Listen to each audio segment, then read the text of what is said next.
Hello. അപ്പോൾ ദേ ഇന്നത്തെ breakfast അപ്പവും മുട്ടക്കറിയുമായിരുന്നു. അപ്പോൾ മുട്ടക്കറിക്ക് ആവശ്യമായ മുട്ടയൊക്കെ പുഴുങ്ങി വെച്ചിട്ടുണ്ട്. പിന്നീട് ദേ എണ്ണ ഒഴിച്ച് അതൊക്കെ ചൂടായി വരുമ്പോഴത്തേക്കും അരിഞ്ഞു വെച്ച സവാളയും പച്ചമുളകും ആവശ്യത്തിന് ഉപ്പും കൂടെ ചേർത്ത് ഒന്ന് വഴറ്റിയെടുക്കുക. പിന്നീട് ദേ ചതച്ച് വെച്ച ഇഞ്ചി വെളുത്തുള്ളി പേസ്റ്റും കൂടെ ചേർത്ത് ബ്രൗൺ നിറമാകുന്നത് വരെ ഒന്ന് വഴറ്റിയെടുക്കണം.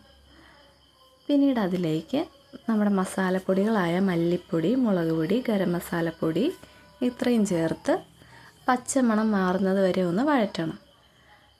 പിന്നീട് ദേ അരിഞ്ഞു വെച്ച ഒരു തക്കാളിയാണ് ചേർക്കുന്നത്. അപ്പോൾ തക്കാളിയൊക്കെ ഒന്ന് ഉടഞ്ഞ് വരുമ്പോഴത്തേക്കും അതിലേക്ക് കുറച്ച് വെള്ളവും കൂടെ ഒഴിക്കുക. പിന്നീട് നമ്മുടെ പുഴുങ്ങിയ മുട്ടയും ചേർക്കണം. അപ്പോൾ ഇതെല്ലാം ചേർത്ത് ആ തക്കാളിയൊക്കെ ഒന്ന് അലിയുന്നത് വരെ ഒന്ന് തിളപ്പിച്ചെടുക്കുക.